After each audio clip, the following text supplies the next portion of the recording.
ഇല്ല ഇന്ന് ഞാൻ പറഞ്ഞിട്ടുണ്ട്, അയാൾക്ക് അയാളുടെ ഫാമിലിയെ വേണ്ടെങ്കിൽ അയാൾ ഇന്ന് 3 CR ഇന്ന് ഇവിടെ കൊണ്ടുവരണം. എനിക്ക് പൈസ മതി മോനെ. അപ്പം എനിക്ക് ഓൾറെഡി ആ കുഞ്ഞിനെ നിങ്ങൾ പ്രൊട്ടക്ട് ചെയ്യാൻ തുടങ്ങിയതും, നിങ്ങൾ എനിക്ക് മെഡിസിൻ തരാൻ തുടങ്ങിയതും, എന്നെ ആ കുഞ്ഞിന് വേണമെന്നുള്ളൊരു തീരുമാനം നമ്മൾ മ്യൂസിലെടുത്ത് കഴിഞ്ഞപ്പോൾ എനിക്ക് നിങ്ങളൊരു കുഞ്ഞിന് ആവശ്യമാണ്. അത് കഴിഞ്ഞിട്ടും നമ്മൾ സന്തോഷത്തോടെയാണ്, ഒരു പ്രാവശ്യമേ ഉള്ളൂ ഞാനൊന്ന് ഇക്കാനടുത്ത് ബലമായി പീഡിപ്പിച്ച് എനിക്ക് ഇക്കാനെ വേണമെന്നും ബലമായിട്ട് ഞാൻ ഷാദിത്തുള്ള സമയത്ത് ഞാൻ ഇക്കാലത്ത്. നിങ്ങൾ പഞ്ചായത്ത് കിണറിൽ നിന്ന് വെള്ളം കോരിയിട്ടുണ്ടോ? ഇല്ലെങ്കിൽ ഞാൻ നിങ്ങൾക്ക് ഇന്നൊരു പഞ്ചായത്ത് കിണർ പരിചയപ്പെടുത്തി തരാം. പഞ്ചായത്ത് കിണറിന് സ്പെഷ്യാലിറ്റി എന്തെന്നറിയാം? അവിടെ നിന്ന് ആർക്കും വെള്ളം കോരാം. നമ്മുടെ വീട്ടിലെ കിണറിൽ അങ്ങനെ പറ്റത്തില്ല, നമുക്ക് മാത്രമേ വെള്ളം കോരാൻ പറ്റത്തുള്ളൂ. പഞ്ചായത്ത് കിണറാകുമ്പോൾ ആർക്ക് വേണം വരണവനും പോണവനും നിന്നവനും ഇരുന്നവനും ഒക്കെ എന്ത് ചെയ്യാം, വെള്ളം കോരാം. അപ്പം ഞാൻ നിങ്ങൾക്ക് ഇന്ന് പരിചയപ്പെടുത്താൻ പോകുന്നത് ഒരു പഞ്ചായത്ത് കിണറാണ് സുഹൃത്തുക്കളെ. ഓക്കെ, ഞാൻ അതുപോലെ വേറൊരു കാര്യം പറയാം. അല്ലേ, ഒന്നുമില്ല, നമുക്ക് പോകെ പറയാം. എല്ലാവർക്കും നമസ്കാരം. പഞ്ചായത്ത് കിണറോടെ നിൽക്കട്ടെ, കിണറിലോട്ട് പിന്നെ വരാം. അപ്പോൾ ഞാൻ ഇന്ന് ഇവിടെ സംസാരിക്കാൻ പോകുന്നത് സജിന, ഫിറോസ്, റസൂൽ പൂക്കുറ്റി, പിന്നെ കുറേ പ്രൊഡ്യൂസേഴ്സ്, ഡയറക്ടേഴ്സ്, മറ്റേ എംപ്ലോയ്മെന്റ് അൺഎംപ്ലോയിഡ് ഒക്കെ ആയിട്ടുള്ള ആൾക്കാരെയൊക്കെ പറ്റിയിട്ടാണ്. വീഡിയോ ആദ്യമായി കാണുന്ന ചാനൽ സബ്സ്ക്രൈബ് ചെയ്യാനും വീഡിയോ ലൈക്ക് ചെയ്യാനും ഹൈപ്പ് കൊടുക്കാനും മറക്കണ്ട. അതാണ് എൻ്റെ പേര്. ഞാനൊരു വീഡിയോ ചെയ്യുമ്പോൾ ഒന്നും കാണാണ്ടും ഒന്നും അറിയാണ്ടും ഞാൻ ചെയ്യത്തില്ല. അപ്പോൾ 2-3 ദിവസം മുന്നേ ഞാൻ വീഡിയോ ചെയ്തിട്ടുണ്ടായിരുന്നു. വീഡിയോ വേറെ ഒന്നുമല്ല, നമ്മുടെ സജിന ഫിറോസ്, അതുപോലെ സജിന നൂറ്, പിന്നെ അതുപോലെ റസൂൽ പൂക്കുട്ടിയുമായിട്ടൊക്കെ ബന്ധപ്പെട്ടിട്ട്. അപ്പോൾ നമ്മുടെ പൂക്കിണ്ടി അണ്ണനെ ഹണി ട്രാപ്പിൽ പെടുത്താനാണ് നമ്മുടെ സജിന നൂറ് ശ്രമിക്കുന്നതെന്ന് ഞാൻ വ്യക്തമായിട്ട് പറഞ്ഞിട്ടുണ്ട്. 3 കോടിയോളം രൂപ ചോദിച്ച കണക്ക് ഞാൻ പറഞ്ഞിട്ടുണ്ട്. അപ്പോൾ ചില കടയാടി മക്കൾ വന്നിരുന്ന് പറയുന്നുണ്ടായിരുന്നു, നിന്റെ തെളിവുണ്ടാടെന്ന്. ഒരു തേങ്ങയും കാണാതെ ഞാൻ പറയത്തില്ല കേട്ടാ. അതുകൊണ്ട് എനിക്ക് പറയണമെന്നുണ്ടായിരുന്നു, ഒരു തേങ്ങയും കാണാതെ ഞാൻ വാ തുറക്കത്തില്ല. അപ്പോൾ വേറെ ഏതോ കടയാടി മോള് എനിക്കെതിരെ വീഡിയോ ഇട്ടിട്ടുണ്ടായിരുന്നു, ഞാൻ മറ്റേ ഇല്ലാത്ത കാര്യം പറഞ്ഞുണ്ടാക്കുന്നു, പടച്ചുണ്ടാക്കുന്നു എന്നൊക്കെ പറഞ്ഞുകൊണ്ട്. ഞാൻ ഇല്ലാത്ത കാര്യം പറഞ്ഞുണ്ടാക്കി സജിന എൻ്റെ പേരിൽ കേസ് കൊടുക്കാത്തത് എന്ത്? കൊടുക്കത്തില്ല. കൊടുത്തു കഴിഞ്ഞാൽ ഞാൻ അവിടെ തെളിവ് ഹാജരാക്കും. അങ്ങനെ വരുമ്പോൾ മൂഞ്ചും, അത് സജിനയ്ക്കും അറിയാം. അതുകൊണ്ട് ഞാൻ ഇല്ലാത്ത കാര്യമൊന്നും പടച്ചു വിട്ടിട്ടില്ല. പകരം സജിന എൻ്റെ വീഡിയോയിൽ ഒരു കമൻറ്റ് ചെയ്തിട്ടുണ്ടായിരുന്നു, ചേട്ടാ ഞാൻ ബഹുമാനിക്കുന്ന ഒരാളാണ്. താങ്ക്സ്, ഇത്രയും ബഹുമാനമൊന്നും വരിക്കൊരു തരില്ലേ. ദയവ് ചെയ്ത് സത്യം മനസ്സിലാക്കിയിട്ട് വീഡിയോസ് ഇടും. ഞാൻ നല്ലോണം മനസ്സിലാക്കിയിട്ട് തന്നെയാണ് വീഡിയോസ് ഇട്ട്. എനിക്കതിൽ ഒരു റിഗ്രറ്റ് ഫീലും ഇല്ല. ഞാൻ വ്യക്തമായിട്ട് പറഞ്ഞിട്ടുണ്ടായിരുന്നു, 3 കോടി രൂപ നീ റസൂൽ പൂക്കുറ്റിയുടെ അടുത്ത് ചോദിച്ചിട്ടുണ്ടെന്ന്. പിന്നെ നിന്റെ ഗർഭം അതും കറക്റ്റ് സാധനമാണെന്ന് വ്യക്തമായിട്ട് എനിക്കറിയാമായിരുന്നു. ഇതൊക്കെ അറിഞ്ഞു വെച്ചിട്ട് എന്നോട് സംസാരിക്കുന്നത് ചുമ്മാ ഞാൻ മറ്റേ ആവാഹിച്ചെടുത്തതൊന്നും അല്ല. ഓക്കെ, വ്യക്തമായിട്ട് കാര്യങ്ങൾ അറിഞ്ഞിട്ട് തന്നെയാണ് സംസാരിച്ചിട്ടുള്ളത്. റസൂൽ പൂക്കുറ്റിയെ ഭീഷണിപ്പെടുത്തി 3 കോടിയൊക്കെ സെറ്റ് ചെയ്ത് തട്ടിയെടുത്തിട്ട് നമുക്ക് ഹണി ട്രാപ്പ് നടത്തി മുന്നോട്ട് ജീവിതം നയിക്കാം. 3 കോടി കിട്ടിക്കഴിഞ്ഞാൽ പിന്നെ വേറെ എന്തെങ്കിലും ജീവിതത്തിൽ വേണം. അത് സജിനയ്ക്ക് നല്ലവണ്ണം തട്ടിയെടുക്കാനുള്ള ഒരു ട്രാക്കിലായിട്ടാണ് വന്നുകൊണ്ടിരുന്നത്. പക്ഷെ എല്ലാം മൂഞ്ചി. അമ്മച്ചിയുടെ മാവും മൂഞ്ചി എന്ന് പറയുന്നത് പോലെ മൂഞ്ചി. ഇവിടെ ഏറ്റവും കൂടുതൽ അവസ്ഥ വൃത്തികെട്ട അല്ലെ മോശം അവസ്ഥയിൽ ആരെന്ന് ചോദിച്ചു കഴിഞ്ഞാൽ ഫിറോസ് ഖാനെന്നേ ഞാൻ പറയത്തുള്ളൂ. മറ്റേ സദ്യയിൽ വിളമ്പായിരുത്തിയിട്ട് അവിയൽ വന്ന്, തോരൻ വന്ന്, പരിപ്പ് വന്ന്, പായസം വന്ന്, അത് 3 ഐറ്റം പായസം വന്ന്, സാമ്പാർ, രസം, മോര്, ഇങ്ങനെ വന്നു പോകുന്ന അവസ്ഥയിലായിരുന്നു നമ്മുടെ ഫിറോസ് ഖാന്റെ അവസ്ഥ. വല്ലാത്ത അവസ്ഥ. സബ്സ്ക്രൈബ് ചെയ്യാത്തവരെ സബ്സ്ക്രൈബ് ചെയ്തോ, കാരണം എനിക്കും കുറെ കാര്യങ്ങൾ അറിയാം. അതൊക്കെ നമുക്ക് നിങ്ങളായിട്ടൊക്കെ ഷെയർ ചെയ്യണ്ടേ. നമുക്ക് നേരെ പോകുന്നതാണ്. നേരെ അപരാധം കാണിക്കുന്ന അവരെ വലിച്ചേറി ഒട്ടിക്കും. അപ്പൊ ചോദിക്കും, നീ നല്ല പിള്ളയാടാ, നീ ആരടാ ഗാന്ധിജിയാന്ന് ചോദിക്കും. അല്ല. പക്ഷെ ഞാൻ ഒരു കാര്യം ഞാൻ പറയാം, നമ്മൾ കല്യാണം എന്ന് പറയുന്ന ഒരു ഫാക്ടറിലോട്ട് പോയി ഒരു കുടുംബ ജീവിതം സ്റ്റാർട്ട് ചെയ്താൽ അവിടെ കാണിക്കേണ്ട കുറച്ച് മാന്യതയുണ്ട്, കുറച്ച് ജെനുവിനിറ്റി ഉണ്ട്. നമ്മുടെ എല്ലാവരുടെ ലൈഫിൽ നമുക്ക് പാസ്റ്റിൽ നമ്മൾ പലതുമൊക്കെ കാട്ടിക്കൂട്ടും. ഓക്കെ, പലതുമൊക്കെ കാട്ടിക്കൂട്ടി നമ്മളെ പ്രായത്തിൻ്റെ ഇതിൽ എന്തെങ്കിലുമൊക്കെ നമ്മൾ എല്ലാവരും ഒക്കെ ചെയ്യും. അത് നിങ്ങളായിക്കോട്ടെ ഞാനായിക്കോട്ടെ എല്ലാവരും ചെയ്യും. പക്ഷെ നമ്മൾ കല്യാണം കഴിഞ്ഞ് ഒരു കുടുംബ ജീവിതം സ്റ്റാർട്ട് ചെയ്ത് അവിടെ കാണിക്കേണ്ട കുറച്ച് മാന്യതയുണ്ട്. ഒരാളെ വച്ചുകൊണ്ട് വേറെ ആളെടുത്ത് പോകരുത്. തന്തയില്ലായ്മയാണ്. ഇവിടെ ഫിറോസ് എന്ന് പറയുന്ന വ്യക്തി എത്രത്തോളം അനുഭവിച്ചിട്ടുണ്ടെന്ന് ചോദിച്ചു കഴിഞ്ഞാൽ നല്ല പോലെ അനുഭവിച്ചിട്ടുണ്ട്. പിന്നെ ഫിറോസിന്റെ പാസ്റ്റ് എനിക്ക് അത്യാവശ്യം അറിയാം. ഓക്കെ, ഫിറോസിന്റെ ആദ്യ ഭാര്യയിലുണ്ടായിട്ടുള്ള പാസ്റ്റ് ഇഷ്യൂസും കാര്യങ്ങളൊക്കെ എനിക്ക് വ്യക്തമായിട്ട് അറിയാം. അതുകൊണ്ട് ഫിറോസ് നല്ല പിള്ളയൊന്നും അല്ല. എങ്കിലും ഇവിടെ ഇപ്പോൾ സജിന് ചെയ്യുന്നത് അതിനേക്കാളും വലിയ ഫ്രോഡ് പരിപാടിയാണ്. അതിന്റെ റീസൺ ഹണി ട്രാപ്പ് അടക്കമാണ് അവൾ ഇവിടെ നടത്തുന്നത്. ഈ റസൂൽ പൂക്കുറ്റിയുടെ അടുത്ത് ഈ ഗർഭം പുറത്തു പറയാതിരിക്കാനും അലസിപ്പിക്കാനും ഒക്കെ ആയിട്ട് 3 കോടിയോളം രൂപ അവൾ ചോദിക്കുന്നുണ്ടെങ്കിൽ അവൾ എത്രത്തോളം ഫ്രോഡാണെന്ന് നിങ്ങളൊന്ന് ചിന്തിച്ചു നോക്ക്. ഓക്കെ, ഞാൻ പറയാതെ തന്നെ എനിക്ക് ഇങ്ങനെ ഷുഗർ കോട്ട് ചെയ്ത് സംസാരിക്കേണ്ട കാര്യമൊന്നുമില്ല. പിന്നെ ഇവളുടെ ഒരു ഇന്റർവ്യൂ ഉണ്ട്, അത് ഞാൻ റിയാക്ട് ചെയ്യുന്നുണ്ട്. ഞാൻ അതും നോക്കി വെച്ചിട്ടുണ്ട്, കാരണം അതിൽ വിളിച്ച് പറയുന്നുണ്ട് കുറേ കാര്യങ്ങൾ. ഓക്കെ, അപ്പം നമുക്കൊരു അറിവേം തുടങ്ങാം. റസൂൽ പൂക്കുട്ടിയുമായിട്ട് ഇവള് റീസെന്റ് ഒരു പോസ്റ്റ് ഷെയർ ചെയ്തിട്ടുണ്ടായിരുന്നു, 9 ആഴ്ച എന്ന് പറഞ്ഞിട്ട്. എന്നിട്ട് ഇവളൊന്ന് പച്ച കള്ളം നാട്ടുകാരുടെ അടുത്ത് പറഞ്ഞു. അവൾ എന്താ പറഞ്ഞ, അവൾ അക്കൗണ്ട് ഹാക്ക് ചെയ്തെന്ന്. ഒലക്ക നീ മറ്റേ വല്ല 5ാം ക്ലാസ്സിലോ 2ാം ക്ലാസ്സിലോ പഠിക്കുന്ന പിള്ളേരെ പോയി പറഞ്ഞു പറ്റിയിരും കേട്ടാ. നാട്ടുകാരെ മുഞ്ചിക്കില്ല. എന്നിട്ട് അത് വിശ്വസിച്ച മണ്ടന്മാരും ഉണ്ട്, എൻ്റെ കമന്റ് ബോക്സിലും ഉണ്ടായിരുന്നു. അതുകൊണ്ടാണ് ഞാൻ പറഞ്ഞത്, ഞാനൊരു തേങ്ങ അറിയാതെ ഞാൻ സംസാരിക്കത്തില്ല. 9 ആഴ്ചയിൽ അവള് പോസ്റ്റ് എടുത്ത് ഇട്ടിട്ട് അവളെ ഗാലറി കിടന്ന ഫോട്ടോസ് എടുത്ത് അവൾ എഡിറ്റ് ചെയ്ത് ഇട്ടിട്ട് അവസാനം അവൾ പറയുന്നു അയ്യോ ഹാക്ക് ചെയ്യപ്പെട്ടെന്ന്. ഓലൊക്കെ തേങ്ങയാണ്. എനിക്കറിയാം ഫിറോസിന്റെ കയ്യിൽ തെളിവുകൾ ഉള്ള കാര്യവും എനിക്കറിയാം. അതുകൊണ്ട് ഇതെല്ലാം പുറത്തു വരുമെന്ന് എനിക്കറിയാം. അതുകൊണ്ട് തന്നെയാണ് മിണ്ടാതിരുന്നത്. പറയുന്നവന്മാരെ പറഞ്ഞിട്ട് അങ്ങ് പോട്ടെ. അയ്യോ പാവം പെണ്ണിനെ അങ്ങ് ജീവിക്കാൻ വിട്. പഞ്ചായത്ത് കിണറിലോട്ട് ഞാൻ പിന്നെ വരാം. ഓക്കെ, ഒരു കിണറിന്റെ കഥ പറയാണ്ടിരിക്കും. അപ്പൊ നമുക്കൊരു അരിവെന്ന് തുടങ്ങാം. സജിന ആൻഡ് നമ്മുടെ റസൂൽ പൂക്കുട്ടി ഒരു കോഴിയാണെന്ന് നാട് മൊത്തം നേരത്തെ അറിയാമെന്നുള്ളൊരു കേസാണ്. എന്നിട്ട് അവൻ്റെ അടുത്ത് ഇവള് പോയിട്ടുണ്ടെങ്കിൽ ഇവക്ക് എന്താണ് അസുഖമെന്ന് ഞാൻ പറയാതെ തന്നെ നിങ്ങൾക്ക് മനസ്സിലാവും. പൈസ 3 കോടി കിട്ടിക്കഴിഞ്ഞാൽ നമുക്കെല്ലാം സെറ്റിൽ ചെയ്തിട്ട് ഡീൽ ചെയ്തിട്ട് ആർക്കും ഒരു വിഷയമില്ലാതെ പോവാം. ഈ റസൂൽ പൂക്കുട്ടിയെ ഭീഷണിപ്പെടുത്തിയതാണ് ആര്? സജിന. അതിന് വേണ്ടിയിട്ടാണ് ആ പോസ്റ്റ് എടുത്ത് ഇട്ടത്. ഭീഷണിപ്പെടുത്തി അവസാനം അവനൊരു ഡീലിലെത്തുമ്പോൾ ഇത് റിമൂവ് ചെയ്യും. ഇതൊക്കെയാണ് പരിപാടികൾ നടന്നുകൊണ്ടിരുന്നത്. പിന്നെ റസൂൽ പൂക്കുട്ടിക്ക് ഒരു ഭാര്യയുണ്ട്. എടാ, ഒരു ഭാര്യ ഉണ്ടായിരുന്നിട്ട് നിനക്ക് നാണമില്ലടാ വേറെ പെണ്ണിൻ്റെ അടുത്ത് സൂന്താടി പോയി.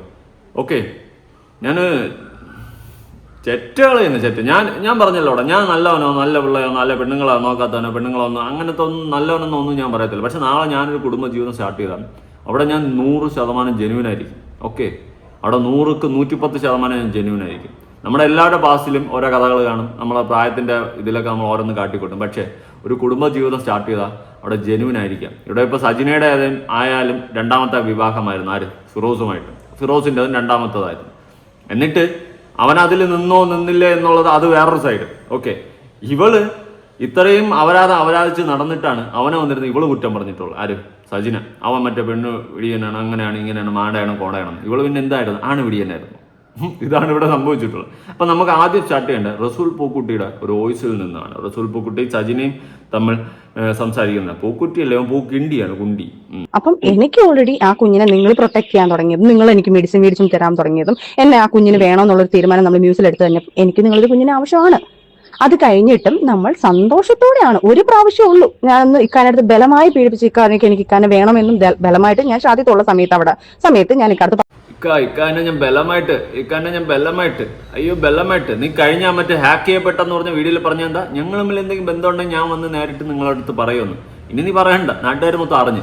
എടി നാണം ഉണ്ടാ നിനക്കൊക്കെ? എത്രയോമാരോടി എടി പോയത്? എത്രയോമാരോടാണ് നീയൊക്കെ പോയത്? ഇതിനേക്കാളും അന്തസ്സുണ്ട് മറ്റേ പൈസയ്ക്ക് റോട്ടി കൊടുക്കാൻ നിൽക്കുന്നവളുമാർക്ക്. എന്നിട്ട് അവളെ ന്യായീകരണം ഹാക്ക് ചെയ്യപ്പെട്ടെന്ന് കോപ്പാണ് നീയൊക്കെ.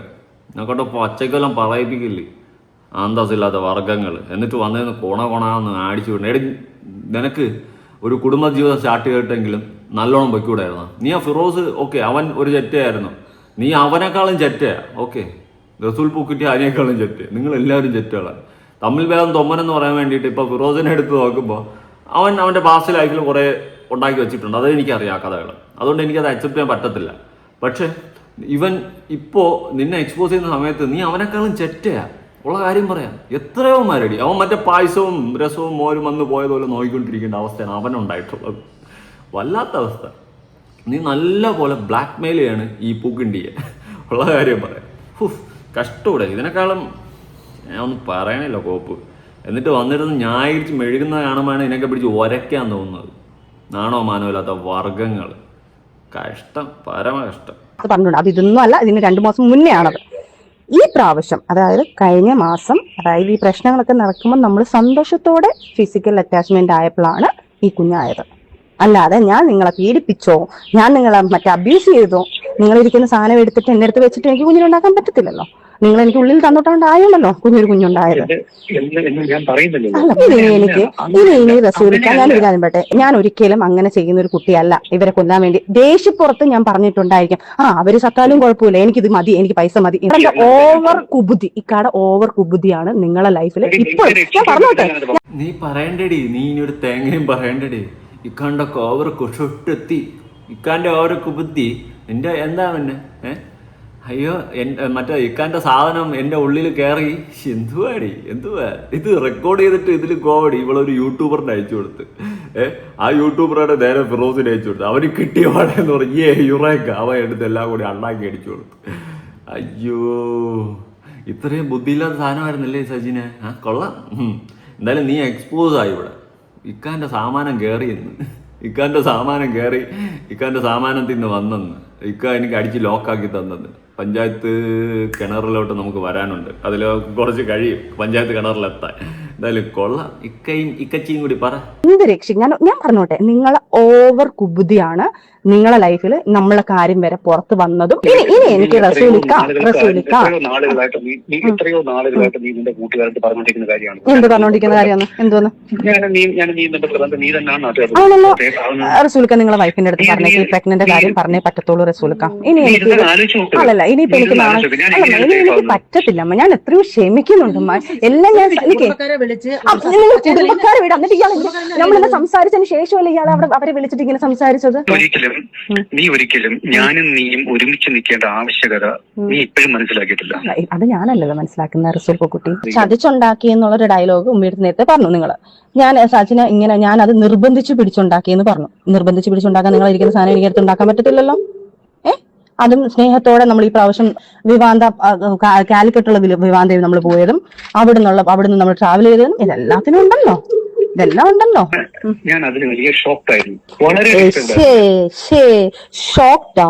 എന്ത് നിങ്ങൾ കുഞ്ഞു പോയുണ്ടോ വിചാരിക്കുന്നത്? കാരണം എനിക്ക് മറ്റേ ലണ്ടനിൽ നിന്ന് യുഎഇ നിന്ന് എനിക്ക് മെഡിസിൻ എടുത്തുകൊണ്ട് വരുന്നു, കുഞ്ഞിന് കൊടുക്കാനുള്ള പ്രൊട്ടക്ട് ചെയ്യുക, കുഞ്ഞിന് എത്രയും കെയറിംഗ് ആയിട്ട് ചെയ്യണം എന്നുള്ള സാധനങ്ങൾ നിങ്ങൾ അക്സെപ്റ്റ് ചെയ്തു എന്ന് പറഞ്ഞു കഴിഞ്ഞാൽ നമ്മൾ മ്യൂച്വലായിട്ട് എടുത്തൊരു തീരുമാനം കുഞ്ഞിനെ കണ്ടിന്യൂ ചെയ്യുന്നു എന്ന് പറഞ്ഞതിന് ശേഷം അത്രയും കെയറിംഗ് ആയിട്ട് നിന്ന ഒരാൾ എന്റെ വീട്ടിൽ നിന്നാലും എന്റെ ഇവിടുന്ന് പറയുമ്പോഴാലും നിങ്ങൾ എന്റെ വീട്ടുകാർക്ക് പറയുന്നത് അതെങ്ങനെയെങ്കിലും അതിനെ കൊല്ലാൻ നോക്ക്, ആ കുഞ്ഞിനെ കൊല്ലാൻ നോക്ക്.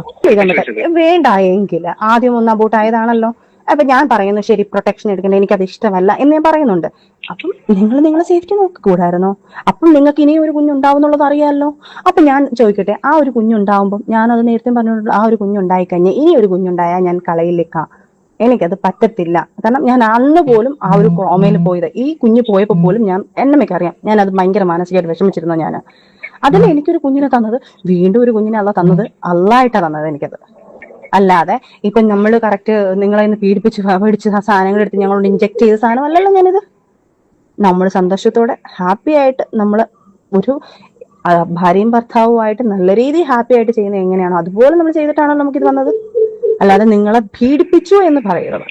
ഒരു കാര്യം മനസ്സിലാക്കി, ഇതൊക്കെ എന്റെ മനസ്സിൽ കിടക്കുന്ന കാര്യങ്ങളാണ്. അയ്യോ ഞാൻ ചോദിക്കട്ടെ പൂക്കുട്ടി, നിങ്ങൾക്ക് കുഞ്ഞിനോട് ആത്മാർത്ഥ ഒരു തന്തേന്നുള്ളൊരു സാധനം നിങ്ങളിൽ ഉണ്ടെങ്കിൽ ഉണ്ടായിരുന്നെങ്കിൽ ഉറപ്പായിട്ട് ഞാൻ നിങ്ങളടുത്ത് പറഞ്ഞു, ആ കുഞ്ഞിനെ കൊല്ലാൻ നടക്കുന്ന നിങ്ങളെ ഞാൻ നിങ്ങളടുത്ത് പറയണോ? ആ കുഞ്ഞിനെ കൊല്ലാൻ വേണ്ടി നടന്ന നിങ്ങളടുത്ത് ഞാൻ എന്തോന്നടേ ഇത് കുൽസിതല്ലേ? എനിക്ക് സേഫ്റ്റി യൂസ് ചെയ്യുന്ന ഇഷ്ടമല്ല, എനിക്ക് അല്ലാതെ പറ്റത്തുള്ളൂ. പക്ഷെ റസൂൽ പൂക്കുണ്ടി സേഫ്റ്റി നോക്കണ്ടായിരുന്നോ? അങ്ങനെയൊക്കെയല്ലേ പറ്റത്തുള്ളൂ. എനിക്ക് സേഫ്റ്റി ഇഷ്ടമല്ല, ഞാൻ സേഫ്റ്റി യൂസ് ചെയ്യത്തില്ല. പക്ഷെ റസൂൽ പൂക്കുണ്ടി നിങ്ങളുടെ സേഫ്റ്റി നോക്കണ്ടേ? ആദ്യം ഒരെണ്ണം അബോർഷൻ ആയില്ലേ, അതെന്താടി നിനക്ക് സേഫ്റ്റി യൂസ് ചെയ്താ എന്ന് ഞാൻ ചോദിക്കുന്നൊന്നുമില്ല, ഞാൻ പറഞ്ഞതേ ഉള്ളൂ. പക്ഷെ ഇത്രയ്ക്ക് ഇതായിരുന്നല്ലേ. ഇതൊക്കെ വെച്ച് നോക്കുമ്പോൾ ആദ്യം ഒരെണ്ണം അബോട്ടായി, അടുത്ത് റസൂൽ പൂക്കുണ്ടി തൻ്റെ സേഫ്റ്റി ഒന്ന് നോക്കണമായിരുന്നു എന്നൊക്കെയാണ് പറയുന്നത്. കൊള്ളാം, നല്ലതാ. Well done my boys, well done my boys. ഒന്നും പറയാനില്ല. അയ്യോ ഇപ്പം തന്നെ ഞാൻ തളർന്നടേ. ഫിറോസേ, നിനക്കില്ലാത്ത എന്ത് സ്പെഷ്യാലിറ്റിയാണ് ബാക്കിയുള്ളവർക്കുള്ളത് എന്ന് നാട്ടുകാർ നിൻ്റെ അടുത്ത് ചോദിക്കാൻ തുടങ്ങും. നീ തളരരുത്, നാട്ടുകാർ പലതും ചോദിക്കും. പക്ഷെ അതല്ല, ഇവക്ക് അങ്ങനെയല്ല. ഇവക്ക് ഇങ്ങനെ ഓടി നടന്നാലേ പറ്റത്തുള്ളൂ. പഞ്ചായത്ത് കിണറിലോട്ട് ഞാൻ പിന്നെയും വരാം, കുറച്ച് സമയം കഴിയും. കുറച്ചുകൂടി സമയം കഴിഞ്ഞാലേ പഞ്ചായത്ത് കിണറിൽ എത്താൻ പറ്റത്തുള്ളൂ. എന്തായാലും റസൂൽ പൂക്കുറ്റി മൂഞ്ചി ഉള്ള കാര്യം പറയാമല്ലോ, കട്ടയ്ക്ക് മൂഞ്ചി. ഇവളാണെങ്കിൽ നല്ല പക്ക ഹണി ട്രാപ്പാണ് ഇവിടെ ചെയ്യുന്നത്. എല്ലാം റെക്കോർഡ് ചെയ്ത് വെച്ച് എല്ലാം നല്ല വെൽ സെറ്റപ്പായിട്ട് ഹണി ട്രാപ്പാണ് ചെയ്യുന്നത്. അപ്പോൾ ചോദിക്കും പൂക്കുറ്റി നല്ലവനാണ്. അവൻ പൂക്കുറ്റി നല്ലവനൊന്നുമില്ല, അവനൊരു ലോക ഫ്രോഡാണ്. കാരണം ഒരു വൈഫ് ഇരിക്കുകയും അവന് വേറെ അവിഹിതം പിടിക്കാനും അവൻ പോയി. അതിൽ നിന്നാണ് അവനിപ്പോൾ പണി കിട്ടിയിട്ടുള്ളത്. ഇവിടെ ഞാൻ എപ്പോഴും പറയാറുണ്ട്, ഞാൻ പലപ്പോഴും പറഞ്ഞിട്ടുണ്ട്, നമ്മളിപ്പോൾ കല്യാണം കഴിയുന്നതിനൊക്കെ മുന്നേ ചിലപ്പോൾ പലരും പല ഉടായ്പകളൊക്കെ കാണിക്കും. ലൈഫാണ്, നമ്മുടെ പ്രായത്തിൻ്റെ എടുത്തുചാട്ടത്തിലും തിളപ്പിലും ഒക്കെ നമ്മൾ പലതും കാണിച്ചു കൂട്ടും. പക്ഷേ അറ്റ്ലീസ്റ്റ് സാമാന്യ ബോധം വേണം. നമുക്കൊരു പാർട്ട്ണർ ഉള്ളപ്പോൾ നമ്മൾ ആ തന്തയില്ലാത്ത പരിപാടി കാണിക്കരുത്. ഓക്കെ, തന്തയില്ലാത്ത പരിപാടി എന്നേ ഞാൻ പറയത്തുള്ളൂ. അങ്ങനെ ഒരു പരിപാടി കാണിക്കാതിരിക്കുക ഒരു പാർട്ട്ണർ ഉള്ളപ്പോൾ. പാർട്ട്ണർ ഇല്ലാത്തപ്പോൾ കാണിക്കുന്ന പോലെയല്ല, ഒരു പാർട്ട്ണർ ഉള്ളപ്പോൾ അവരെ ചതിച്ചുകൊണ്ട് നമ്മൾ വേറെ മുഞ്ചാൻ പോകുന്നത്, ഈ പരിപാടിക്ക് പോകുന്നത് ശരിയല്ല. അതാണായിക്കോട്ടെ പെണ്ണായിക്കോട്ടെ, എനിക്കതേ പറയാനുള്ളൂ. അല്ലാണ്ട് വേറെ ഒരു തേങ്ങ എനിക്കിതിൽ സെപ്പറേറ്റ് ആയിട്ട് പറയാനൊന്നുമില്ല. പാർട്ട്ണർ ഉള്ളപ്പോൾ നമ്മൾ മര്യാദയ്ക്ക് ജീവിക്കാൻ നോക്കുക. അല്ലെങ്കിൽ ആ പാർട്ട്ണറിനെ ഡിവോഴ്സ് ചെയ്തിട്ട് നിയമപരമായിട്ട് ഡിവോഴ്സ് ആക്കിയിട്ട് രണ്ട് വഴിക്ക് പോയതിനു ശേഷം നീ എവിടെ വേണോ പോയി കൂത്താട്ടി അവരയച്ച് നടന്നു. അല്ലാണ്ട് കുണയ്ക്കാൻ വരരുത്. ഫിറോസിൻ്റെ കൂടെ നീ റിലേഷനിലായിരിക്കുന്ന സമയത്ത് തന്നെ നീ പല ബന്ധങ്ങളിലും പോയി എല്ലാം അവൻ തൂക്കി അവസാനം ഓരോന്നായിട്ട് അവൻ പിടിച്ച് വീണ്ടും നിന്നെ കൂടെ ചേർത്ത് വീണ്ടും നീ അവനെ ഊമ്പിച്ച് നീ നല്ലോണം നടന്നു. നിന്റെ കഴപ്പ് തീർത്തുകൊണ്ട് നടന്നു. കേട്ടാ നൂറേ? കൊള്ള നല്ല പോലെ. അടുത്ത് ഇത് റസൂൽ പൂക്കുണ്ടി. ലാസ്റ്റ് ഘട്ടത്തിലാണ് റസൂൽ പൂക്കുണ്ടി. ഇതിന് മുന്നേ ഇവർക്ക് പ്രൊഡ്യൂസർ, ഡയറക്ടർ ആക്ടർ ആൽബം കുറേ എണ്ണം ഉണ്ടായിരുന്നു. ബിഗ് ബോസിൽ ഇവർ രണ്ടുപേരും, അതായത് ഫിറോസും സജിനയും സെക്കൻഡ് സീസണിലാണ് ഒരുമിച്ച് അവിടെ കയറുന്നത് കപ്പിൾസായിട്ട്. അതിനുശേഷം ബിഗ് ബോസിൽ നിന്ന് ഇറങ്ങിയതിനു ശേഷവും ആ സമയത്ത് എനിക്ക് തോന്നുന്നു ആ സമയം മുതലേ ഇവർ റസൂൽ പൂക്കുണ്ടിയായിട്ടുണ്ടെന്ന് തോന്നുന്നു. പിന്നെ അതിനുശേഷം ഇവർക്ക് വേറെ അവിഹിതങ്ങൾ, ഞാൻ നേരത്തെ പറഞ്ഞ പോലെ സാമ്പാർ വന്ന്, രസം വന്ന്, മോര് വന്ന്, പുളിശ്ശേരി വന്ന് ഇങ്ങനെ പൊക്കോണ്ടിരിക്കുന്നു. ഫിറോസ് ഓരോ അവിഹിത കഥകളായിട്ട് പറയും, നമുക്കൊന്ന് കാണാം. ഞങ്ങൾ വിവാഹം കഴിച്ചൊരു 5-6 മാസം കഴിഞ്ഞപ്പോൾ ഞാൻ ഇവളുടെ മൊബൈലിൽ നിന്ന് എനിക്ക് കുറച്ച് ചാറ്റുകൾ കണ്ടു. അത് നിയാസും ഇവളുമായിട്ടുള്ള കോൺവെർസേഷനാണ്. അപ്പം കഥ ഇതാണ്. എന്നോട് ചിലരെൻ്റെ അടുത്ത് സൂചിപ്പിച്ചിരുന്നു ഓൾറെഡി ഈ നിയാസും ഇവളുമായിട്ട് കണക്ഷൻ ഉണ്ടെന്നുള്ള ആ ഏരിയയിൽ തന്നെയുള്ള ചില എൻ്റെ സുഹൃത്തുക്കൾ പറഞ്ഞിരുന്നു. പക്ഷെ ഞാനന്നത് വിശ്വസിച്ചില്ല. അപ്പോൾ അങ്ങനെ ഞാൻ നോക്കിയപ്പോൾ ഈ ചാറ്റിനകത്ത് വളരെ മോശമായിട്ടുള്ള ചാറ്റ്, അത് ഒരു ഭർത്താവും കാണാൻ പാടില്ലാത്ത രീതിയിലെ ചാറ്റുകളും. അപ്പോൾ അതിൽ നിന്ന് തന്നെ തെളിഞ്ഞു ഇവരുടെ പഴയ ജീവിതത്തിൻ്റെ കാര്യങ്ങളും ഇവരുടെ പ്രണയത്തിൻ്റെ കാര്യങ്ങളും. അപ്പോൾ അതൊരു നല്ല ഷോക്കുള്ളൊരു കാര്യം തന്നെയായിരുന്നു. അങ്ങനെ ഞാൻ അവിടെ വെച്ചിട്ട് അന്ന് കുഞ്ഞൊന്നും ആയിട്ടില്ല. അപ്പോൾ ആ സമയത്ത് ഞാൻ എനിക്ക് ഡിവോഴ്സ് വേണം, നമുക്ക് പിരിയാം, ഇതൊരിക്കലും എനിക്ക് അക്സെപ്റ്റ് ചെയ്യാൻ പറ്റില്ല എന്നൊക്കെ ഞാൻ പറഞ്ഞപ്പോൾ ഇവള് പല രീതികളുടെ കരഞ്ഞ് അഭിനയിക്കുന്നു, എല്ലാം ഞാൻ പറ്റില്ലെന്ന് ഉറപ്പിച്ച് തന്നെ ഞാൻ പറഞ്ഞു. കാരണം ഒന്നാമത്തെ ജീവിതം അങ്ങനെയായി, രണ്ടാമത്തെ ജീവിതം എടുത്തത് എനിക്ക് ഇനിയിപ്പോൾ ഒരു വിവാഹത്തെക്കുറിച്ച് ഞാൻ ചിന്തിക്കുന്നില്ല, ഇത് എനിക്ക് ഇവളോട് നിർത്താം, എനിക്ക് അങ്ങനെ തലവേദന എടുക്കാൻ വയ്യെന്നൊക്കെ പറഞ്ഞു. അങ്ങനെ ഇവൾ ചെയ്തതെന്ന് പറഞ്ഞാൽ ഒരു ബ്ലേഡ് എടുത്തിട്ട് കയ്യിൽ കട്ട് ചെയ്തു, ഒരു 2-3 ഇങ്ങനെ ടക്ക് 2-3 കട്ട്. അപ്പോഴത്തേക്ക് ബ്ലഡ് പമ്പ് ചെയ്ത് ഞാൻ ആകെ പാനിക്കായിപ്പോയി. അങ്ങനെ ലാസ്റ്റ് അവളെ ശരി പോട്ടെ, ഇനി ഉണ്ടാവരുത് എന്നൊക്കെ പറഞ്ഞിട്ട് ഞങ്ങൾ വീണ്ടും മുന്നോട്ട് പോകും. ഇവർ കല്യാണം കഴിഞ്ഞ് താമസം തുടങ്ങിയല്ലോ, ഒരുമിച്ച് ജീവിതം തുടങ്ങിയപ്പോൾ തൊട്ടടുത്തുള്ള അയൽവാസിയായിട്ട് ഇവർക്ക് പരിപാടി. അത് ഫിറോസ് തൂക്കിയപ്പോൾ ഫിറോസ് പറഞ്ഞ് എനിക്ക് ലൈഫ് മുന്നോട്ട് കൊണ്ടുപോകാൻ പറ്റില്ല, ഡിവോഴ്സ് വേണമെന്നുള്ള രീതിയിൽ ഫിറോസ് സംസാരിച്ചപ്പോൾ ഇവള് ഫിറോസിനെ നിലയ്ക്ക് നിർത്താൻ വേണ്ടിയിട്ടും ഭീഷണിപ്പെടുത്തി നിർത്താൻ വേണ്ടിയിട്ടും കയ്യിൽ ടക്കെന്ന് പറഞ്ഞ് 2-3 വര വരച്ച്. എന്നിട്ട് അന്ന് ഇവള് പറഞ്ഞത് ഫിറോസിന്റെ കയ്യിലിരിപ്പ് കാരണമാണ് ഇവള് അങ്ങനെ അന്ന് അറ്റംപ്റ്റ് ചെയ്തതെന്നൊക്കെ പറഞ്ഞുകൊണ്ടാണ് ഇവളന്ന് സംസാരിച്ചിട്ടുള്ളത്. വെറും കള്ളി. എനിക്കത് നേരത്തെ അറിയാം, കുറേ കാര്യങ്ങൾ എനിക്ക് നേരത്തെ അറിയാം. ഞാൻ അതുകൊണ്ടാണ് മിണ്ടാതിരുന്നത്. എനിക്ക് ഇവള് കള്ളിയാണെന്ന് അറിയാവുന്നുള്ളത് കൊണ്ട് തന്നെയാണ് ഞാൻ ആ വിഷയം വന്നപ്പോൾ ഇവള് വെറും ഉടായ്പാണെന്ന് ഞാൻ വിളിച്ച് പറഞ്ഞു. ഹണി ട്രാപ്പാണ്, പക്ക ഹണി ട്രാപ്പാണ് നടത്തിയിട്ടുള്ളതെന്ന് ഞാൻ വിളിച്ച് പറഞ്ഞത്. കറക്റ്റായിട്ട് കാര്യം അറിയാമെന്നുള്ളതാണ്. തൊട്ടടുത്തുള്ള അയൽവാസിയായിട്ട് ഇവർക്ക് പരിപാടി. ഇതെല്ലാം എങ്ങനെയാണ് കണ്ടോണ്ടിരിക്കും? ഓക്കെ, എത്ര ചറ്റയാലും ഫിറോസ് എത്ര ചറ്റയാലും സ്വന്തം ഭാര്യ ഇങ്ങനെ പരിപാടികൾ ചെയ്യുമ്പോൾ അവൻ എങ്ങനെ അക്സെപ്റ്റ് ചെയ്യാൻ പറ്റും? അവൻ എന്നിട്ട് അക്സെപ്റ്റ് ചെയ്ത് കൂടെ നിർത്തി. ഓക്കെ, അതും കൂടി മനസ്സിലാക്കണം. എന്നിട്ടും അവൻ അക്സെപ്റ്റ് ചെയ്ത് അവൻ കൂടെ നിർത്തി. അതാണ് അവൻ ചെയ്ത ഏറ്റവും വലിയ തെറ്റ്, ഫിറോസ് ചെയ്തിട്ടുള്ള. ഇത്രയും വലിയൊരു ഫ്രോഡ്, ഇത്രയും വലിയൊരു ഞാൻ പറയുന്നില്ല. ഓക്കെ, ഇതിനെയൊക്കെ പിടിച്ച് കൂടെ നിർത്തിയ ഫിറോസാണ് ഇവിടെ ഏറ്റവും വലിയ റോങ് ആയിട്ട് കാര്യം ചെയ്തത് ഞാൻ പറയത്തുള്ളൂ. ഇതിനെയൊക്കെ അപ്പം തന്നെ ഒഴിവാക്കേണ്ട കേസായിരുന്നു. പക്ഷെ അവള് കയ്യിൽ 2-3 ടക്ക് വര വരച്ച് ഭീഷണിപ്പെടുത്തി ഇവനെ വീണ്ടും കൂടെ നിർത്തി. ഇവനെ നിർത്തിക്കൊണ്ട് ഇവള് വേറെ അപരാധിക്കാൻ പോയി. ഇവൻ ഈ ടക്ക് വരച്ചതിന് ശേഷം കുറേ നാൾ ഒരു ഒതുങ്ങിക്കൂടി നടന്നു. എന്നിട്ട് ഇവള് അടുത്ത് അഭിനയിക്കാനൊരു ചാൻസ് കിട്ടി. അവിടെ പോയപ്പം ഡയറക്ടറായിട്ട്, പിന്നെ അത് ഡയറക്ടർ പോയപ്പോൾ അത് തൂക്കിയപ്പോൾ അടുത്ത് പ്രൊഡ്യൂസറായിട്ട്, അങ്ങനെ ഇങ്ങനെ ഇവള് ഓരോന്നായിട്ട് അപരാധിച്ചുകൊണ്ട് നടന്നത്. ആൽബത്തിലും സീരിയലിലും അവിടെ ഇവിടെയൊക്കെ അപരാധിക്കാൻ മാത്രമായിട്ട് ഇവള് സ്പെഷ്യൽ ട്യൂഷൻ എടുത്ത് പോയതുപോലെയാണ് എനിക്ക് ഫീൽ ചെയ്യുന്നത്. എന്തായാലും അടുത്ത അവിഹിതം നമുക്ക് കേൾക്കാം. അങ്ങനെ ഇരിക്കുമ്പോൾ കുഞ്ഞിന് 2 വയസ്സായി. അങ്ങനെ കുട്ടിയൊക്കെ ആയതിനു ശേഷം നമ്മൾ താമസിച്ചുകൊണ്ടിരുന്ന സ്ഥലത്ത് നിന്ന് മാറിയിട്ട് വേറെ ഫ്ലാറ്റിലേക്ക് താമസമായി. അവിടുന്ന് തൊട്ടടുത്ത ഫ്ലാറ്റിലെ ഒരു സിനിമയുമായി, ഈ ആൽബങ്ങൾ സിനിമയുമായിട്ടൊക്കെ ബന്ധപ്പെട്ട് നിൽക്കുന്ന ഒരു ഹസ്ബൻഡ് ആൻഡ് വൈഫാണ്. ഹസ്ബൻഡ് അസോസിയേറ്റ് ഡയറക്ടറാണ്, ഇവർ അസിസ്റ്റൻ്റായിട്ട് വർക്കുകളൊക്കെ ചെയ്യുന്നതാണ്. അങ്ങനെ ഇവർ മലപ്പുറത്ത് ഒരു ആൽബത്തിൻ്റെ വർക്കുമായിട്ട് ആ സമയത്ത് കണക്റ്റഡ് ആയിട്ട് നിൽക്കുന്നതാണ്. ഞങ്ങളുടെ വീടോട്ട് നല്ല അടുപ്പമായി ഈ 2 പേരും. അങ്ങനെ സജിനയുടെ ഈ അഭിനയമോഹം കാരണം സജിന അവരെടുത്ത് ആ കുട്ടിയെടുത്ത് ഇങ്ങനെ അവരോട്ട് നല്ല ഫ്രണ്ട്ഷിപ്പായി. അങ്ങനെ ഈ ആൽബത്തിൽ അഭിനയിപ്പിക്കാമെന്ന് പറഞ്ഞിട്ട് സജിനയെ മലപ്പുറത്ത് കൊണ്ടുപോവുകയാണ്. മലപ്പുറം ഒരു പുതുക്കാട് അങ്ങനെ പറഞ്ഞ സ്ഥലത്ത്, കോട്ടയ്ക്കൽ പുതുക്കാട് എന്നുള്ള സ്ഥലത്ത് കൊണ്ടുപോകണം. അവരവിടെ ആൽബം പോകുന്നു. അപ്പം ഒരു ആൽബത്തിൻ്റെ ഷൂട്ടിങ്ങും കാര്യങ്ങളും എന്തൊക്കെയാണെന്ന് നമുക്കറിയാം. ഇവർ വരുന്നു, ഒരാഴ്ച ഒക്കെ അവിടെ കാരണം ഒരു പാട്ടിനൊക്കെ ഒരാഴ്ച എന്താണെന്നുള്ളത് എനിക്ക് മനസ്സിലാവുന്നില്ല. അപ്പോൾ എനിക്കെന്തോ സ്പെല്ലിംഗ് മിസ്റ്റേക്ക് മണത്തു. അങ്ങനെ സജിന വരുന്നു. ഞാൻ ഈ മൊബൈലൊക്കെ ചെക്ക് ചെയ്ത് നോക്കുന്ന ആദ്യമൊന്നും കണ്ടില്ല. പക്ഷെ പയ്യെ എനിക്ക് മനസ്സിലായി അതിനകത്ത് അതിൻ്റെ ഡയറക്ടറുമായിട്ട് സജിന പ്രണയത്തിലാണെന്നുള്ളത്. അങ്ങനെ ഞാനത് പിടിക്കുകയാണ്. അത് ഷാനിഫ് ഐരൂർ എന്നാണ് അവൻ്റെ പേര്. ഗുഡ് ഈവനിങ്, ഷാനിഫ് ഐരൂരാണ്. ഒരു പ്രൊജക്ടിന്റെ ലൊക്കേഷനിലാണ് എല്ലാവരും ഉള്ളത്. ഒരുപാട് പ്രത്യേകത നിറഞ്ഞിട്ടുള്ള ഒരുപാട്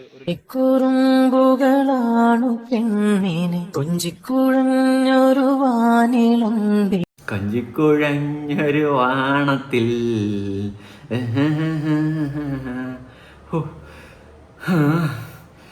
ഫിറോസെ, നീ വലിയവനാടാ. ഇതൊക്കെ വെച്ച് നോക്കുമ്പോൾ നീ നല്ലവനാടാ. അപ്പം ഡയറക്ടർ കം പ്രൊഡ്യൂസർ കം അങ്ങനെ പൊക്കോണ്ടിരിക്കുകയാണ്. തൊട്ടടുത്ത ഫ്ലാറ്റിലുണ്ടായിരുന്നവനെ വീട്ടിൽ കയറ്റിയതാണ് ഇവിടെ പറ്റിയ അബദ്ധം. കൊള്ളാം എടാ, നമ്മളെപ്പോഴും സെലക്ട് ചെയ്യുന്ന സുഹൃത്തുക്കളായാലും അവരെ വീട്ടിൽ കയറ്റാൻ കൊള്ളാവുന്നവരായിരിക്കണം, അല്ലെങ്കിൽ ഇതുപോലെയൊക്കെ ഇരിക്കും. അവസ്ഥയുടെ എനിക്കൊന്നും പറയാനില്ല. ഇനി ഞാൻ എന്തു പറയാൻ? അളിഞ്ഞ കേസ്.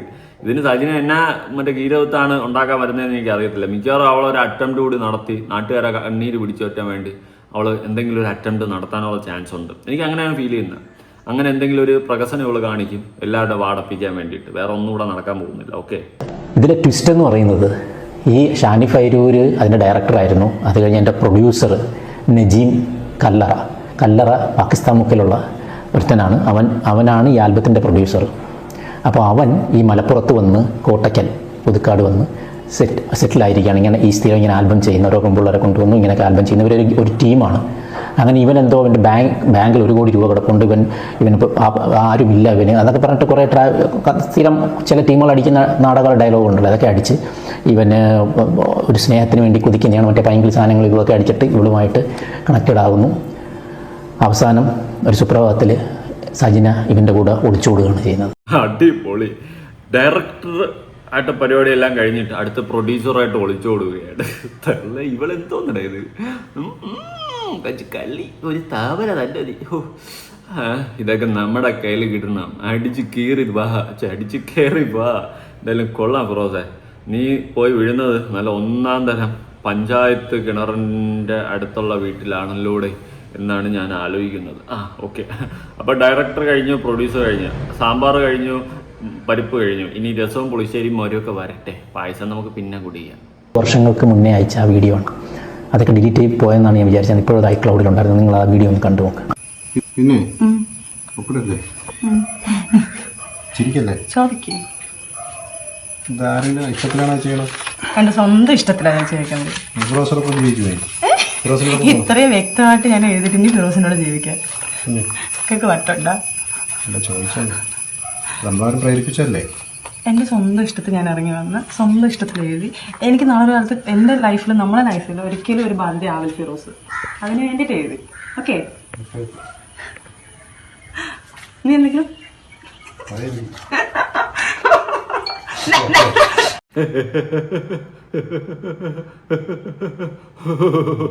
അണ്ണാക്കി കിട്ടിയല്ലോടി സച്ചിനെ. നിനക്ക് നാണമില്ലേടി? നാണമില്ല നിനക്ക്? നിന്നെക്കാളും എന്തുകൊണ്ടും ക്വാളിറ്റി ഫിറോസിനുണ്ട്. ഓക്കെ, ഞാൻ മനസ്സിലാക്കിയാരാണ്. നിന്നെക്കാളും എന്തുകൊണ്ടും ക്വാളിറ്റി ഫിറോസിനുണ്ട്. നാണവും മാനവും ഇല്ലാത്തവള്, ഉളുപ്പില്ലാത്ത, ഞാനൊന്നും പറയുന്നില്ല, പച്ച തെറിവല്ലോ ഞാൻ വിളിച്ചു പറയും. എത്ര എണ്ണം ഓടി എനിക്ക്? എത്ര എണ്ണം? എന്നിട്ട് അവളെ ചിരി നോക്കി. ഇനി ഫിറോസ് ഒന്നും വേണ്ട. എന്നിട്ട് ഇവൻ്റെ കൂടെ പോയി. ഇവൻ്റെ പരിപാടിയും കാര്യങ്ങളൊക്കെ കഴിഞ്ഞപ്പോൾ അവൻ ഒഴിവാക്കിയപ്പോൾ ഇവള് വീണ്ടും തിരിച്ചു വന്ന് ഇവൻ വീണ്ടും അക്സെപ്റ്റ് ചെയ്ത്. ഫിറോസെ, നീയാണ് ഇവിടെ നാണം കെട്ടത്. സത്യം പറഞ്ഞു, നിന്റെ ഭാര്യ നിന്റെ കയ്യിലിരിക്കുക 10-12 എണ്ണത്തിൻ്റെ അവിടെ പോകുന്ന അവസ്ഥ. ഓക്കെ, നീയാണ് ഇവിടെ നാണം കെട്ട് നാറിയത്. നിനക്ക് കഴിവില്ലാത്തത് കൊണ്ടാണ് പോയതെന്ന് നാട്ടുകാർ പറഞ്ഞുണ്ടാക്കും. നിന്റെ ഇല്ലാത്ത എന്തോ ഒരു വെറൈറ്റി സാധനം അവിടെ നിന്ന് കിട്ടി, അതുകൊണ്ടാണ് ഇവള് പോയെന്ന് പറയും. ഇതങ്ങനെയല്ല, ഇത് വേറെ കടിയാ, വേറെ ലെവല് കടി. എന്തായാലും ബാക്കി അങ്ങനെ ബിഗ് ബോസ് കഴിഞ്ഞ് വന്നു. ഇങ്ങനെ പോയിക്കൊണ്ടിരിക്കുമ്പോഴാണ് ഇവിടെ സീരിയലിലൊക്കെ അഭിനയിക്കുന്നു. ഇപ്പോൾ കൃഷ്ണ എന്ന് പറഞ്ഞിട്ട് ഒരു കൃഷ്ണമമ്മി എന്നാണ് വിളിക്കുന്നത് ഒരു ആർട്ടിസ്റ്റിനെ പരിചയപ്പെടുന്നിട്ട് കണ്ടിട്ടുള്ള അവരുടെ ഫ്രണ്ടാണ് വിമൽ, RS വിമൽ. അവന് മീറ്റു കേസിലൊക്കെ അവന് നേരത്തെയും അവന് പിടിക്കപ്പെട്ടിട്ടുള്ളതാണ്. അപ്പോൾ ഈ RS വിമൽ എന്ന് നിൻ്റെ മൊയ്തീൻ എന്ന് പറഞ്ഞൊരു പടം ഡയറക്റ്റ് ചെയ്തിട്ടുണ്ട്. ആ ഒരു പടം മാത്രമേ ഡയറക്റ്റ് ചെയ്തുള്ളൂ. അതിൻ്റെ പ്രൊഡ്യൂസർ കുത്തുവള എടുത്തെങ്കിലും ഇവൻ അതിൽ നിന്ന് കോടികളുണ്ടാക്കി ഫ്ലാറ്റ് വാങ്ങി സ്റ്റുഡിയോ ഉണ്ടാക്കി ആ ഫ്ലാറ്റിനകത്ത് ഒരു ഏകദേശം 1 കോടിയോളം വരുന്ന തന്നെ ഇൻറ്റീരിയറൊക്കെ ചെയ്ത് ആ പ്രൊഡ്യൂസറെ കുത്തുവള എടുപ്പിച്ച് വിട്ട് 10 വർഷമായിട്ട് അടുത്ത പടം ചെയ്തിട്ടില്ല. അപ്പോൾ അങ്ങനെ ഒരു പക്ക ഫ്രോഡാണ്. ഓരോ പടങ്ങളുടെ ട്രailer അങ്ങനെ ചെയ്തു വെച്ചിട്ടുണ്ട്. ഈ പടങ്ങളിൽ ചാൻസ് കൊടുക്കുക എന്ന് പറഞ്ഞിട്ട് ഓരോ സ്ത്രീകളെ വിളിച്ചിട്ട് ഉപയോഗിക്കലാണ് എൻ്റെ പരിപാടി. അങ്ങനെ സജിനയും അവനുമായിട്ട് പ്രണയത്തിലാവുന്നു. അവരുടെ പ്രണയത്തിലായി കുറച്ച് നാൾ കഴിഞ്ഞപ്പോഴാണ് ഞാനത് പിടിക്കുന്നത്. അപ്പോൾ പിടിക്കുമ്പോഴത്തേക്ക് ഇവർ അതിന് മുമ്പേ തന്നെ പലയിടത്ത് വെച്ച് മീറ്റ് ചെയ്യുന്നു. ഇതിലൊരു സ്ഥലത്ത് വെച്ച് മീറ്റ് ചെയ്തപ്പോൾ എൻ്റെ ഫ്രണ്ട് അവിടെ വെച്ച് കണ്ടിട്ട് അവരാണ് എൻ്റെ പ്രൊഡ്യൂസർ, ഡയറക്ടർ, ഇങ്ങനെ കാശുള്ളവന്മാരെ നോക്കി പിടിക്കലാണ് സജിനയുടെ പരിപാടി. മനസ്സിലായില്ലേ? കാശുള്ളവന്മാരെ നോക്കി പിടിക്കും, എന്നിട്ട് കുറെ കാശ് അടിച്ചെടുത്തോണ്ട് പോകും. ഇതൊക്കെയാണ് പരിപാടി. കൊള്ളാം, നല്ലതാണ്. Keep going. നിന്റെ ഒരു ഇന്റർവ്യൂ ഞാൻ കണ്ടായിരുന്നു. ഞാൻ വരുന്നുണ്ട്, അതിലോട്ട് ഞാൻ വരുന്നുണ്ട്. ഡൗൺലോഡ് ചെയ്ത് വെച്ചിട്ടുണ്ട്, മുക്കണ്ട. ഈ ലക്ഷ്മി അത്യാവശ്യം എല്ലാ ലഹരി പദാർത്ഥങ്ങളും ഉപയോഗിക്കുന്നതാണ്. അതിൻ്റെ ചില വീഡിയോകളും എൻ്റെ ഉണ്ട്, ഗൾഫിൽ വെച്ചിട്ട് ഉപയോഗിച്ചതിൻ്റെ വീഡിയോ ഉണ്ട്. അതുപോലെ തൽക്കാലം ഞാൻ വിടുന്നില്ല അത്. അപ്പോൾ ഈ ലക്ഷ്മിക്ക് കുറച്ച് ടീമുകളുണ്ട്, ഹെവി ടീമുകളോട്ടാണ്. എല്ലാം ക്രിമിനൽസും പിന്നെ ഗുണ്ടകൾ, വലിയ സാമ്പത്തികമായിട്ടുള്ള ഹെവി പൊസിഷനിൽ നിൽക്കുന്ന ആൾക്കാരൊക്കെ ആയിട്ടാണ് ഇവർക്ക് ഭയങ്കര കമ്പനി. ഇവർക്ക് ഈ കാലിക്കട്ട് ഒരു ടീമുണ്ട്. അതിനകത്ത് ഉബൈദ് എന്ന് പറഞ്ഞിട്ട് ഒരാളുമായിട്ട് പ്രണയത്തിലാണ്. അങ്ങനെ അയാളെ കാണാൻ വേണ്ടിയിട്ട് ഇവിടെ പോകുമ്പോൾ ഇവളുടെ കാർ ഇവൾ തന്നെ ഡ്രൈവ് ചെയ്ത് പോകുന്നത് കൂട്ടായിട്ട്, അവൾ അതേ ക്യാരക്ടറാണല്ലോ സജിനെ, അവരെ ഇവിടെ പിടിച്ചിട്ട് കൊണ്ടുപോകുന്നതാണ്. കൊടൈക്കനാലിൽ കിട്ടുന്ന ആ സംഭവം മാജിക് മഷ്റൂം ഇതൊക്കെ അടിക്കുക, ഇവർ മറ്റ് പല ലഹരി പദാർത്ഥങ്ങൾ ഉപയോഗിക്കുക, ഇങ്ങനെ അവർ എൻജോയ് ചെയ്ത് വേറൊരു ലോകത്താണ്. ഇതൊക്കെ നമ്മൾ അറിഞ്ഞുകൊണ്ടിരിക്കുകയാണ്. വേദനയൊക്കെ നമുക്ക് അടിച്ചു പിടിച്ച് കീപ്പ് ചെയ്തുകൊണ്ടിരിക്കുകയാണ്. അങ്ങനെ ലാസ്റ്റ് ഈ ഉബി, അതായത് ലക്ഷ്മിയുടെ ലവർ ഉബിയുടെ സുഹൃത്താണ് മാനു സീക്കോ, സുലൈമാൻ മാനു എന്നാണ് അറിയപ്പെടുന്നത്. അവന് റെഡ് ബെൽ എന്ന് പറഞ്ഞിട്ടൊരു ഹോട്ടൽ ലീസിന് എടുത്തിട്ട് അത് റെൻ്റ് ഔട്ട് ചെയ്യുന്നത്, പിന്നെ അതേപോലെ മൊബിറ്റോ അങ്ങനെ എന്തൊരു ഹോട്ടലെടുത്ത് റെൻ്റ് ഔട്ട് ചെയ്യുന്നതും, ലീസിനെടുത്ത് റെൻ്റ് ഔട്ട് ചെയ്യുന്നത്, പിന്നെ ഈ പ്രീമിയം കാറുകളുടെ ബിസിനസ്, സെക്കൻഡ് ഹാൻഡ് കാറുകളുടെ ബിസിനസ് ഇങ്ങനെ പറയും. പിന്നെ പല ഇല്ലീഗൽ പരിപാടിക്കും പുള്ളി പിടിക്കപ്പെട്ടിട്ടുണ്ട്. ഈവൻ ഗോൾഡ് കടത്തിന് പോലും പുള്ളി പിടിക്കപ്പെട്ടിട്ടുണ്ട്. അപ്പോൾ പുള്ളിയും ഇവളുമായിട്ട് പക്കാ പ്രണയത്തില്ല. ഇവൾക്കൊന്നാമത് ഈ ഗുണ്ടകളെ പോലെയുള്ളവരും ഇങ്ങനെയുള്ള ഫ്രോഡുകൾക്ക് എപ്പോഴും ഫ്രോഡുകളെയാണല്ലോ ഇഷ്ടപ്പെടുന്നത്. അത് കറക്റ്റാണ്. ഫ്രോഡുകൾക്ക് എപ്പോഴും ഫ്രോഡുകളാണ് ഇഷ്ടപ്പെടുന്നത്. അതുപോലെ തന്നെ നല്ല ഹാർഡ് കോർ ടീമുകളാണ് ഇവിടെ നോക്കി പിടിക്കുന്നത്, ഗുണ്ട സെറ്റപ്പിലുള്ള ടീമുകൾ. പിന്നെ കാശുള്ളവന്മാരെ പിടിച്ചു കഴിഞ്ഞാൽ കുറേ കാശ് കിട്ടുമല്ലോ. 10 കളിയും കഴിഞ്ഞ് 10 കാശും ഉണ്ടാക്കിയിട്ടങ്ങ് പോകും. ഇപ്പം തന്നെ ഈ റസൂൽ പൂക്കുണ്ടിയുടെ അടുത്ത് എന്തോ ചോദിച്ചിരിക്കുന്നത് കാശ് 3 കോടി രൂപ. മനസ്സിലായല്ലേ? പക്ക അണി ട്രാപ്പാണ് ഇവള് ചെയ്യുന്നത്. ഇവള് കാശ് പഠിച്ചുകൊണ്ടങ്ങ് പോകും. അത് തന്നെയാണ് ഇവിടെ നടക്കുന്നത്. കൊള്ളാം. ഇനി റസൂൽ പൂക്കുറ്റിയുടെ കുടുംബ വീട്ടിലോട്ട് ഫിറോസ് പോയിട്ടുണ്ടായിരുന്നു. പോയ സമയത്ത് ആ സമയത്താണ് കേട്ടോ, മാർച്ച് 27 ആ ഒരു സമയത്താണ് പോയ സമയത്ത്. അവിടെ പൂക്കുണ്ടിയുടെ സഹോദരനാണ് ഉണ്ടായിരുന്നത്. അപ്പോൾ സഹോദരൻ അന്ന് സംസാരിക്കുന്നതും അവിടെ പോയി ഫിറോസ് സംസാരിക്കുന്നതായിട്ടുള്ള കാര്യങ്ങളൊക്കെ ഉണ്ട്. നിങ്ങളൊന്ന് കേട്ടോളൂ.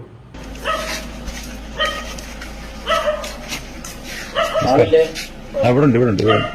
അപ്പം ഇവിടത്തേക്കായിട്ട് വന്നതാണോ അതോ വേറെ വന്നിട്ട് കയറിയാണോ? അല്ല, ഇവിടത്തേക്കായിട്ട് വന്നൊരു പേഴ്സണൽ മാറ്റർ പറയാൻ വേണ്ടിയിട്ട് വന്നായിരുന്നു. അപ്പോൾ അതിൻ്റെ കാരണക്കാരൻ റസൂൽ പൂക്കുട്ടിയാണ്. ഞാൻ പുള്ളിയെ വിളിച്ച് അപ്പോൾ എനിക്ക് അത് പ്രശ്നം ഉണ്ടായിരുന്നു. കാരണം പുള്ളി ലൈഫ് കുടുംബമായിട്ട് ജീവിക്കുന്നതാണ്. നമുക്ക് ഇതിനകത്ത് പഠിച്ചോക്കി എനിക്കാണ്. പക്ഷെ നമ്മളെ നോവിക്കാനായിട്ട് വന്നുകൊണ്ടിരിക്കുകയാണ്. നമ്മളെ നോവിക്കാൻ വേണ്ടി പുള്ളി ഇറങ്ങിക്കൊണ്ടിരിക്കുകയാണ്. കാരണം എൻ്റെ കുടുംബം തകർന്നു. പക്ഷെ അത് നിങ്ങൾ വിളിച്ചപ്പോൾ ഇനി ഉണ്ടാകും. വേറെ ഒന്നും ഞാൻ ഡിമാൻഡ് ചെയ്യുന്നില്ല. ഇനി നിങ്ങളിപ്പോൾ ഡൈവോഴ്സ് ആയിട്ടില്ല. നിങ്ങളിപ്പോഴും എൻ്റെ ഭാര്യയാണോ? മനസ്സിലായി. അപ്പോൾ നിങ്ങൾ വിളിച്ചിട്ടൊക്കെ കാര്യം ചെയ്താൽ ഇനി സജിനെ പ്രൊട്ടക്ട് ചെയ്യാനോ സജിനെ കാണാനോ ഞങ്ങളുടെ ജീവിതത്തിലേക്ക് ഇനി വരാൻ പാടില്ല. ഇത് കാരണം ഞാൻ ഇനി തുടർന്നു കഴിഞ്ഞാൽ, കാരണം നിങ്ങൾക്ക് പറയാൻ തോന്നുന്നു ഇനിയും പുള്ളിയെ തുടർന്നു കഴിഞ്ഞാൽ എനിക്ക് എൻ്റെ ഇതിൽ പോകേണ്ടി വരും. കാരണം എൻ്റെ കുടുംബം പറഞ്ഞേ ഫിറോസ് പറഞ്ഞു കഴിഞ്ഞാ ഞാൻ ഈ നോമ്പ് ഇതാക്കിയിട്ട് ഫിറോസ് പറഞ്ഞു കഴിഞ്ഞാ നിങ്ങൾ ഉദ്ദേശിക്കുന്ന ആളല്ല റസൂലിന്റെ കുടുംബമാണ് ഫസ്റ്റ്. മക്കളെയും തള്ളയും വിട്ടിട്ട് ഒരു ഏർപ്പാടും റസൂൽ നിൽക്കുന്നില്ല. പിന്നെ എന്റെ അനിയന്റെ ഭാഗത്തുനിന്ന് ഒരു റോങ്ങും ഉണ്ടാകുന്നില്ല. എൻ്റെ അനിയൻ്റെ ഭാഗത്തൊന്നും ഒരു റോങ്ങും ഉണ്ടാകത്തില്ല. എൻ്റെ അനിയൻ റസൂലിന് ഏറ്റവും പ്രധാനം കുടുംബമാണ്. കുടുംബം കഴിഞ്ഞിട്ട് അവൻ എന്തുള്ളൂ, മക്കളും കഴിഞ്ഞിട്ട് എന്തുള്ളൂ. കാട്ടുകോഴി. സ്വന്തമായിട്ട് ഭാര്യയും മക്കളും ഉണ്ടായിരുന്നിട്ട് വേറെ പല പെണ്ണുങ്ങളും അവരാധിച്ച് നടക്കുന്ന ഒരു അപരാധിയാണ് അവൻ. അതുപോലെ സ്വന്തം ഭർത്താവിനെ മക്കളെ ഇട്ടിട്ട് വേറെ പലവന്മാരോട് അവരാധിച്ച് നടക്കുന്നവളാണ് ഈ പറയുന്ന സജിന. ഓക്കെ, രണ്ടും കണക്ക് ചേരും. നമ്മൾ തമ്മിൽ എന്നൊക്കെ പറയുന്ന പോലെ അങ്ങ് ചേരും. കഷ്ടോടി ഉളുപ്പില്ലാത്തവളെ. അവളോടെ പോയാന്മാരും കണക്ക, എല്ലാം കണക്ക.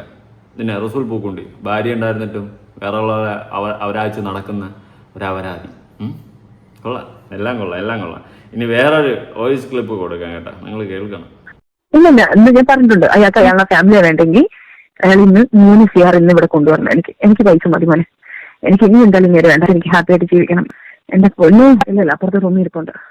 ഞാൻ പറഞ്ഞിട്ടുണ്ട്, ഇവിടുന്ന് ഇറങ്ങുവാണെങ്കിൽ ഒന്നല്ലെങ്കിൽ എങ്ങനെ ഷാദിയ എന്നുള്ളത് അയാളെ ഫാമിലിയും അയാളെ അഭിമാനമാണ് വരുന്നത്. അല്ലല്ല, എന്റെ അഭിമാന പ്രശ്നമല്ല. എന്നെ ഇത്രയും ചോദിച്ച് ഇയാളെ വൃത്തികേട് ഫിറോസ് വരെ പറഞ്ഞ വൈഫിന്റെ കുറെ അല്ലല്ലല്ല, അത് കുഴപ്പമില്ല. ഞാൻ അകത്ത് പോയി കടന്നാലും കുഴപ്പമില്ല. ഇത് അവസാനിക്കുന്നത് ഇത് തന്നെയായിരിക്കും. 3 CR എനിക്ക് അയാൾ തന്നില്ല, എനിക്ക് കുഴപ്പമില്ലെന്ന് ഞാൻ എല്ലാം അനുഭവിക്കുന്നത്. അതിന് എനിക്ക് കേട്ടല്ലോ 3 കോടി. ഞാൻ പറഞ്ഞപ്പോ എന്തോ പറഞ്ഞ ഞാൻ ഒരുത്തിയുടെ ജീവിതം തുലയ്ക്കാൻ പോകുന്ന കുറെ കാട്ടുകഴിവേലകൾ വന്നിടന്ന് പറഞ്ഞിട്ടുണ്ടെന്നല്ലോ, ഞാൻ ഒരുത്തിയുടെ ജീവിതം വെച്ചിട്ടാണ് ഉണ്ടാക്കുന്നതെന്ന്. ഏതൊക്കെ വാലും നൂലും തുമ്പൂലും, അത് ഏതൊക്കെ കടയാടി മക്കൾ പെണ്ണുങ്ങൾ തന്നെ ഓരോരുത്തർ വീഡിയോ വരെ എനിക്കെതിരെ ചെയ്ത്. ഇടി ഉണ്ടാമോളെ നീ കണ്ട ഇപ്പൊ കണ്ട ഞാൻ പറഞ്ഞ കറക്റ്റ് അല്ലേ? ആ വീഡിയോ ചെയ്ത കടയാടി മോളെടുത്താണ് എനിക്ക് പറയാനുള്ളത്. എനിക്കെതിരെ വീഡിയോ ചെയ്ത ഒരു കടയാടി മോള്. ഓക്കെ, കൂടുതലൊന്നും പറയാനില്ല. പിന്നെ പഞ്ചായത്ത് കിണർ കാണിക്കാൻ മറന്നുപോയി. നിങ്ങൾ കണ്ടു കാണുമായിരിക്കും, കണ്ടുപിടിക്കണം. ഞാൻ അല്ലെങ്കിൽ തുപ്പി കാണിക്കാം നാളെ ഒരു ദിവസം. പഞ്ചായത്ത് കിണർ നിങ്ങൾക്ക് കാണിച്ചു തരുന്നതായിരിക്കും. കേട്ടല്ലോ സുഹൃത്തുക്കളെ, ഇതൊക്കെയാണ് അവസ്ഥ. ഒരുത്തൻ്റെ ലൈഫ് ഓക്കെ, ലൈഫ് തുലച്ചത് അത്. നിനക്കൊക്കെ സ്വന്തമായിട്ട് മക്കളുള്ള കാര്യമെങ്കിൽ നിനക്കൊക്കെ ബോധം ഉണ്ടാവും. എന്നിട്ട് പോട്ട്, ഇവക്ക് ട്രൂ ലവ് ഒന്നുമല്ല. അവൾക്ക് 3 കോടി കിട്ടി കഴിഞ്ഞാൽ റസൂൽ പൂക്കുറ്റിയായിട്ടുള്ള എല്ലാം തീർത്തിട്ട് അവൾ സമാധാനത്തോടെ ഇരുന്നോളൂ. കടയാടി മക്കൾ, അപരാധികൾ. അല്ലാണ്ട് ഇതിനൊക്കെ എന്ത് പറയാനാണ്? നിങ്ങളുടെ അഭിപ്രായങ്ങളും കാര്യങ്ങളൊക്കെ ഉറപ്പായിട്ട് താഴെ കമൻറ്റ്. അതിലൊരു കാര്യം പറയുന്നുണ്ടെങ്കിൽ അതെന്തെങ്കിലും അറിഞ്ഞിട്ടും എന്തെങ്കിലും കയ്യിൽ തെളിവ് വച്ചിട്ടുമായിരിക്കും. അല്ലാത്ത പക്ഷേ അതിൽ വാ തുറക്കത്തില്ല. അപ്പോൾ ശരി, പുതിയൊരു വീഡിയോ ആയിട്ടാണ്. ബൈ.